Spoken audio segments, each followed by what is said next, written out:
Assalomu alaykum barchaga. Bugun Yaponiya mamlakatidan taqdim etilgan vakansiyalarni aytib o'taman. Bemalol ro'yxatdan o'tib, dokumentlaringizni topshirishingiz mumkin bo'ladi, agarda sizga mana shu vakansiyalar ma'qul kelsa. Xo'p, mana shu vakansiyalar bo'yicha, Yaponiya bo'yicha qisqacha ma'lumot aytib o'taman, ya'ni til bilish talabi bo'yicha va qaysi sohalarda ish o'rinlari ko'p ayollar hamda erkaklar uchun. Xo'p, Yaponiyaga ishga bormoqchimisiz? Yapon tilini bilishingiz kerak bo'ladi aslini olganda, lekin hozir aytib o'tmoqchi bo'lgan vakansiyalarimiz orasida yapon tilini bilishingiz shart emas. Rus tili va ingliz tili orqali ham suhbatdan o'tib ketsangiz bo'ladi. Bir narsani inobatga olish kerakki, kimda-kim yapon tilini bilib ketsa, oylik maosh yaxshi bo'ladi. Rus tili yoki ingliz tili orqali suhbatdan o'tib ketmoqchi bo'lganlarning oylik maoshi yapon tilini biladiganlarga nisbatan pastroq chiqadi, balki $500 kamroq bo'lishi mumkin taxminiy hisobda. Endi erkaklar va ayollar uchun Yaponiyada qanday ish o'rinlariga talab yuqori? Ayollardan boshlaydigan bo'lsak, u yerda qariyalarga qarash, mavsumiy qishloq xo'jaligi ishlarida, tikuvchilik hamda issiqxonalarda ishlar bor. Bemalol dokument topshirsangiz bo'ladi Yaponiyaga, agar ishga ketish uchun qiziquvchi ayollar bo'lsa. Erkaklar uchun Yaponiyada avtosanoat juda rivojlangan, o'zini mashhur avtomobillari va zavodlari bor. Mana shu zavodlarda ish, avtomobillarga texnik xizmat ko'rsatish sohasi bo'yicha ishlari va qurilish sohasida og'ir yuk mashinasi haydovchiligi yo'nalishlari bo'yicha armaturщик, сварщик, afalovщик, shkaturщик, mana shu sohalar bo'yicha. Xo'p, ana endi aytib o'tadigan bo'lsam, birin-ketinlikda ish o'rinlarini aytib o'taman. Qurilish sohasini aytaman hozir. Bunda til bilish, yapon tilini bilish shart emas. Rus yoki ingliz tilini muloqot darajasida bilib suhbatga kirib o'tib ketishingiz mumkin bo'ladi. Xo'p, yosh talabi bir xil. 18 yoshdan 35 yoshgacha erkaklar qurilish sohasida dokument topshirishlari mumkin. Oylik maosh ham bir xil. Bir kunda 8 soat ishlaysiz har bitta sohada va bir haftada 6 kun ish bo'ladi. Soati, kuni, dam olish kunlarigacha bir xil. Ana endi men o'qib eshittirishni boshladim. Xo'p, erkaklar uchun vakansiyalarni aytib o'tadigan bo'lsam, birinchi o'rinda kara haydovchisi 175 mingdan 200 ming yenagacha ish vaqti, bir kunda 8 soat, haftada 6 kun ishlaysiz, bir kun dam olasiz. Yosh chegarasi 18 yoshdan 35 yoshgacha erkaklar. Til bilish darajasi suhbat uchun yapon tilini bilish majburiy emas. Ya'ni ish beruvchi bilan suhbat bo'ladi, yapon tilini bilishingiz majburiy emas. Chunki O'zbekistonda yapon tilini biladiganlar o'ta kam. Shuni inobatga olgan holda ingliz tili, rus tili qilib qo'yishdi suhbatni. Xo'p, keyingi uch turi apolovkachi. Bunda ham oylik maosh 175 ming yenadan 200 ming yenagacha, bir kunda 8 soat ish, haftada 6 kun. Erkaklar 18 yoshdan 35 yoshgacha. Til bilish darajasi esa rus yoki ingliz tilini suhbat darajasida bilsangiz bo'ldi. O'sha siz tanlagan chet tiliga qarab suhbat bo'lib o'tadi. Xo'p, endi 175 ming, 200 ming yana bu dollarda qancha bo'ladi, so'mda qancha bo'ladi degan aka-ukalarimiz bo'lishi mumkin. Men hozir sizga yapon yenasini Amerika Qo'shma Shtatlari dollariga o'girib aytaman. 200 ming yena dollarda $1250 bo'ladi. O'zbekiston so'mida 15 million so'mni tashkil etadi. Xo'p, keyingi ish o'rni lisa tiklash. Bir kunda 8 soat, oylik maosh bir xil, $1250. 18 yoshdan 35 yoshgacha erkaklar rus yoki ingliz tilidan suhbat bo'ladi.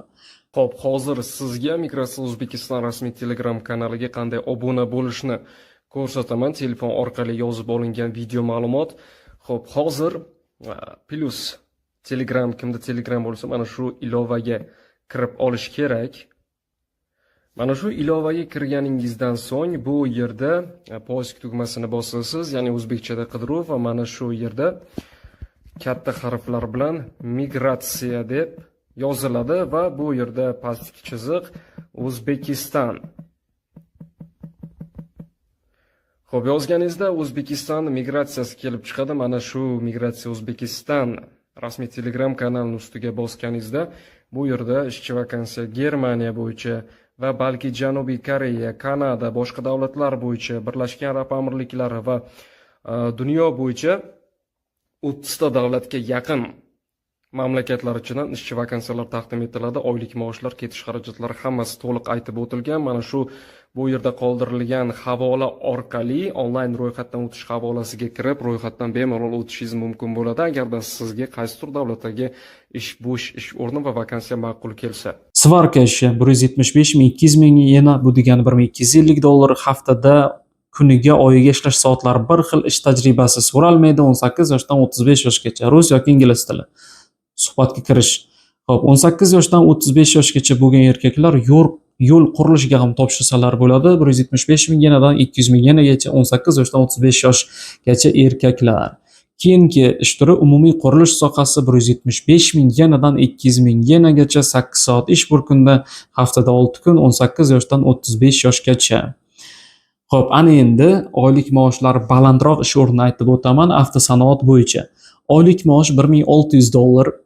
Xo'p, ish o'rni avtomobillarni ta'mirlash sohasi, ya'ni pachoq bo'lib ketgan avtomobillarni to'g'irlash yoki qaysidir ehtiyot qismi nosoz bo'lib qolgan avtomobillarni ehtiyot qismlarini yangilab qo'yish, mana shunaqa soha bo'yicha ish o'rinlari, ish joyi Tokioda 20 yoshdan 30 yoshgacha bo'lgan yigit va erkaklar, ish tajribasi 2 yil ish tajribangiz bo'lishi kerak. Xo'p, bir kunda 10 soat ishlaysiz, haftada 6 kun. Keyingi ish o'rni mebel kompaniyasida ish, $1000 dan $1200 oylik, 18 yoshdan 30 yoshgacha yigitlar va erkaklar dokument topshirish ro'yxatdan o'tsalar bo'ladi. Til bilish shart emas, yapon tilini. Ish vaqti 10 dan kechki vaqt 6 gacha. Xo'p, bunda keyingi ish o'rni kabel ishlab chiqarish, $1000 dan $1200 gacha, 18 yoshdan 38 yoshgacha. Ish tajribasi so'ralmaydi. Oylik maoshini aytdim. Xo'p, endi ayollar uchun qariyalarga qarash 22 yoshdan 38 yoshgacha oylik maoshi $1200-1300 atrofida, $2000 gacha ham bo'lishi mumkin, juda kamdan kam holatlarda. Yapon tilini bilish ketguningizga qadar o'rganib olishingiz kerak bo'ladi. Kurslarga qatnab, agar imkon qila olsangiz. Keyingi o'rinda tikuvchilik sohasi, oylik maosh $1200. Bunda ham haftada 6 kun ishlanadi. Xo'p, yosh talabi 20 yoshdan 35-40 yoshgacha. Keyingi o'rin issiqxonalarda ishlar. Bunda esa hozircha yosh talabi mavjud emas. Ya'ni to'liq ma'lumotlarni agar sizga mana shu vakansiya haqida yana ham to'liq, bundan tashqari yana ish o'rinlari kerak bo'ladigan bo'lsa, Telegram kanalimizga obuna bo'lsangiz bo'ladi. Kommentariyaga kiring. Ko'k yozuvda Telegram kanalimiz havolasini tashlab qo'yganman. Havola ustiga bosasiz, Telegram kanalimizga olib o'tadi. Yaponiya bo'yicha to'liq ish o'rinlarini o'qib chiqib, ko'rib chiqishingiz mumkin. Agar sizga ma'qul kelsa, ro'yxatdan o'tib dokumentlaringizni topshirib qo'ying. Yaponiya ma'qul kelmagan bo'lsa, dunyo bo'yicha 50 ga yaqin mamlakatlardan ish o'rinlari bor. O'zingiz xohlagan mamlakatga, xohlagan ish o'rni bo'yicha dokument topshirsangiz bo'ladi. Yapon tili, rus tili, ingliz tili bo'yicha kurslarimiz bepul. Mana shularga ham qatnashishingiz mumkin bo'ladi. Yapon tilidan til kurs kerak bo'ladigan bo'lsa, sizga bepul kommentariyada yapon tili deb yozib qoldirsangiz bo'ldi. Shu ish o'rinlariga bormoqchimisiz? Xo'p, yoshingizni, ism familiyangizni, qaysi davlatda ekanligingizni yozing. Men sizga suhbat qachon bo'lishi, ro'yxatdan o'tishlar qachon bo'lishini yozib qo'yaman va biz orqali bog'lanishingiz mumkin bo'ladi ish beruvchilar bilan suhbatga kirish va dokumentlaringizni topshirish uchun. Xo'p, qanday dokumentlar kerak bo'ladi shu ish o'rinlariga ro'yxatdan o'tish uchun? Birinchi o'rinda qizil pasport, ikkinchi o'rinda 3/4 ko'rinishda oq fonda surat va oxirgi tugatgan ta'lim turingiz maktab attestati yoki kollej, litsey, universitet, institut, magistratura diplomi. Mana shulardan bittasi kerak bo'ladi. Keyingi o'rinda sudlamaganlik haqida dokument. Davlat xizmatlari markaziga bitta fuqarolik pasportingizni olib borasizda, mana pasportim, menga sudlamaganlik haqida dokument bering desangiz, 20 daqiqaning ichida uzog'i, xohlasangiz elektron variantda, xohlasangiz qog'oz variantida chiqarib berishadi.